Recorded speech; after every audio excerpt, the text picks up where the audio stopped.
Important fact की series में आपका स्वागत है। आज हम लोग बात करेंगे भारत में भाषा से संबंधित जो इंपॉर्टेंट इंस्टीट्यूशंस हैं, संस्थान हैं, वह कौन कौन से हैं और वह कहाँ स्थित है।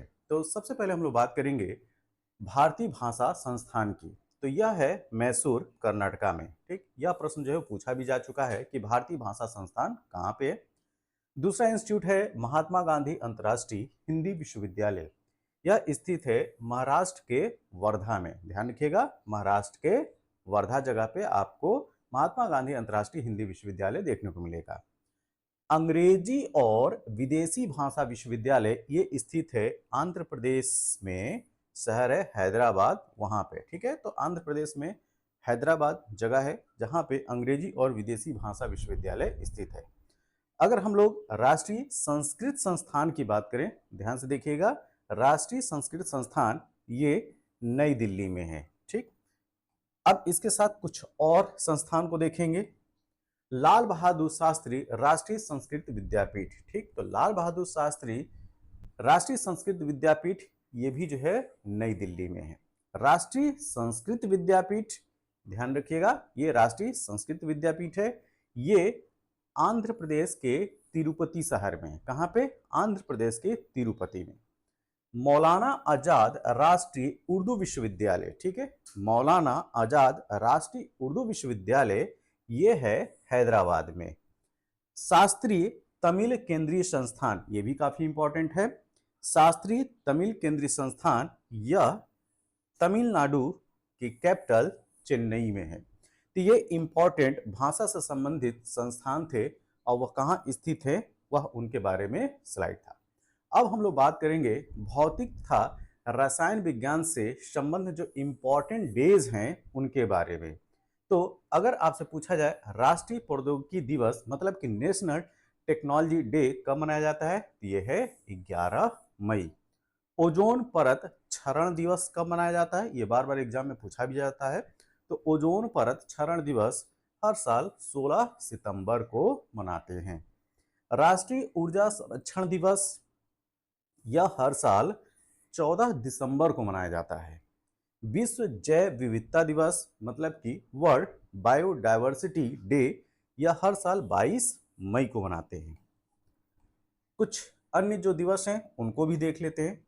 राष्ट्रीय विज्ञान दिवस, देखिए ये जो है राष्ट्रीय विज्ञान दिवस है, ठीक है, ना कि राष्ट्रीय तकनीकी दिवस। ठीक है, तो ये राष्ट्रीय विज्ञान दिवस है जो हर साल 28 फरवरी को मनाया जाता है।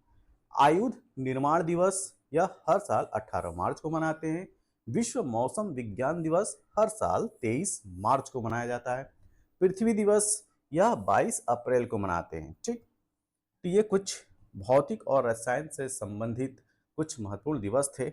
अब हम लोग बात करेंगे जो काफी इंपॉर्टेंट है, बायोडायवर्सिटी मतलब जैव विविधता से संबंधित जो भारत में अधिनियम है, जो भारत में कानून है या जो भारत में एक्ट हैं उनके बारे में। ठीक, तो जैव विविधता संरक्षण से संबंधित जो प्रमुख अधिनियम हैं उसमें आयात एवं निर्यात नियंत्रण अधिनियम 1947, इसको ध्यान रखिए। खान एवं खनिज विकास नियमन, नियमन मतलब रेगुलेशन एक्ट 1957, सीमा शुल्क अधिनियम 1962, भारतीय वन अधिनियम 1927। ठीक है, ये प्रश्न जो है पूछा भी गया है। कृषि उत्पाद ग्रेडिंग और विपणन अधिनियम 1937, खतरनाक कीट और पिस्सू अधिनियम 1914 का है। क्या? खतरनाक कीट और पिस्सू अधिनियम 1914 का है। इसके साथ में कुछ और जो एक्ट हैं, अधिनियम हैं, कानून हैं भारत में बायोडाइवर्सिटी कंजर्वेशन से रिलेटेड, उसमें prevention of cruelty animal act 1960 ये भी काफी हाईलाइट रहता है। ठीक, जो पशुओं पे अत्याचार होते हैं उसको रोकने के लिए भारत में कानून कौन सा है? Prevention of cruelty to animal act 1960 का है। मत्स्य अधिनियम 1897 का है, अंग्रेजों के जमाने का। इलायची अधिनियम 1965 का है। भारतीय कहवा अधिनियम 1942 का है। रबर उत्पादन एवं विपणन अधिनियम 1947 का है। और चाय अधिनियम 1953 में आता है, ठीक है। तो चाय अधिनियम कब का है? 1953 का। तो ये कुछ इंपॉर्टेंट जो एक्ट हैं वह एग्जाम में आते हैं, और ये सारे एक्ट जो है बायोडायवर्सिटी कंजर्वेशन से रिलेटेड हैं, ठीक। तो डायरेक्ट आपको तो दिखेंगे नहीं कि बायोडायवर्सिटी इसमें कहाँ लिखा है, लेकिन ये सारे जो है वो बायोडायवर्सिटी कंजर्वेशन में सहायक कानून हैं। अब हम बात करेंगे विश्व में जो जल है, ठीक, जल भंडारण है या जल जो है किस किस रूप में कितना प्रतिशत पाया जाता है उसकी बात करेंगे, ठीक है। तो पृथ्वी पे जल की उपलब्धता को हम लोग इसमें देखेंगे। तो देखिए यहाँ पे जो जल की उपलब्धता दी गई है, सबसे ज्यादा किस में होगा, उसके बाद किस में, उसमें इस तरीके से बात करेंगे, ठीक है। तो यहाँ पे अगर हम लोग बात करें, सबसे ज्यादा जो जल है वो महासागरों में है, ठीक है। तो महासागर पहले नंबर पे। यह पूरे पृथ्वी के जल का 97.2% है। कितना? 97.2%। तो देखिए यहाँ पे जो क्लासिफिकेशन किया गया है, यहाँ पे खारे और मीठे पानी का पानी को जो है क्लासिफाई नहीं किया गया, पूरे जल की बात की गई है, ठीक है। तो महासागर 97.2%। दूसरे नंबर पे जो आता है वह हिमटोपियां तथा हिमनद, जो ग्लेशियर्स हैं उसमें जो उपलब्ध है वो ये है 2.15। तीसरे नंबर पे है ग्राउंड वाटर। ग्राउंड वाटर, ठीक, मतलब जो भूमिगत जल है। तो 800 मीटर की गहराई तक जो भूमिगत जल है वो आता है, वो है पूरे जल का 0.031%। ताजे जल की झील की बात किया जाए, जो फ्रेश वाटर लेक हैं, वो है 0.009% पूरे जल का।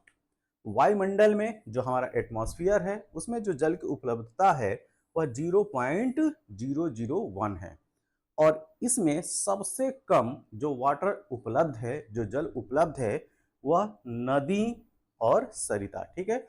जो नदी नाले हैं उसमें जो जल की उपलब्धता है पूरे पृथ्वी पे जल की, वह है मात्र 0.0001। तो भले हम लोग जो है नदियों में बहुत ज़्यादा जो है पानी देखने को मिलता है, लेकिन यह हमारा भ्रम है, यह इन सारी कैटेगरी में सबसे नीचे आता है, ठीक।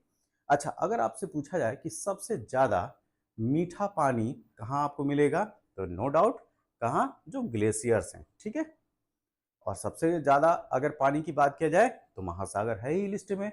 और खारे पानी, महासागरों का पानी वैसे ही खारा होता है, तो खारा पानी पूछा जाए या आपसे पूछा जाए कि सबसे ज़्यादा जल उपलब्धता कहाँ है, तो महासागर में, ओशियंस में।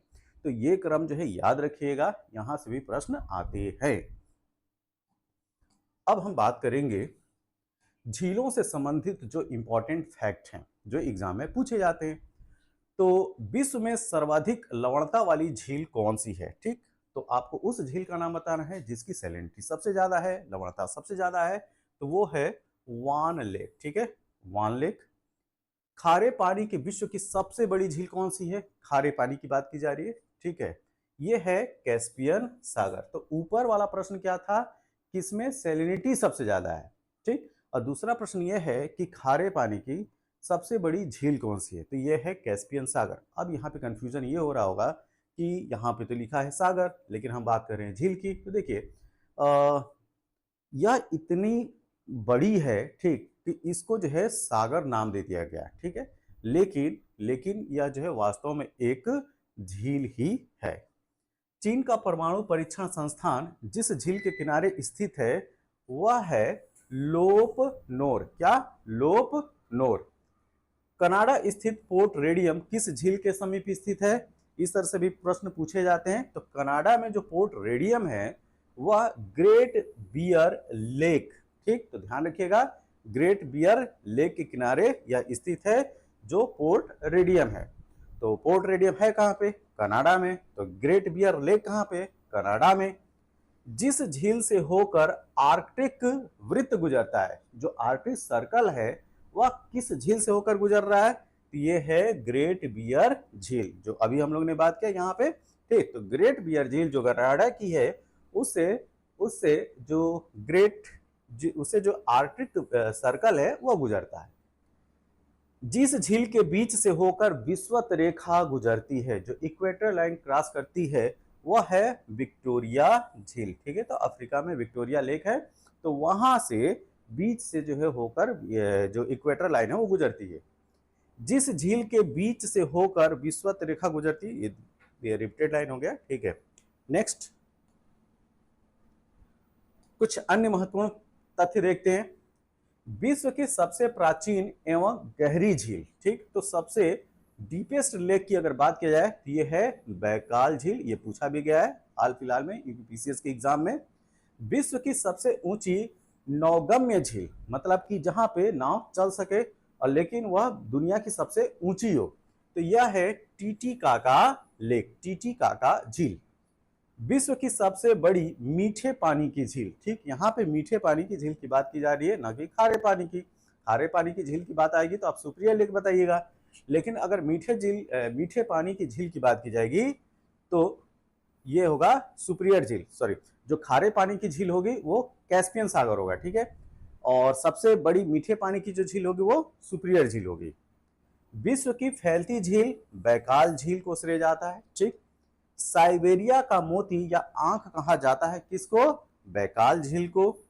और विश्व के सबसे नीचे झील, मतलब कि सबसे लो लो अवस्थिति जिस झील की है वो है डेड सी या मृत सागर।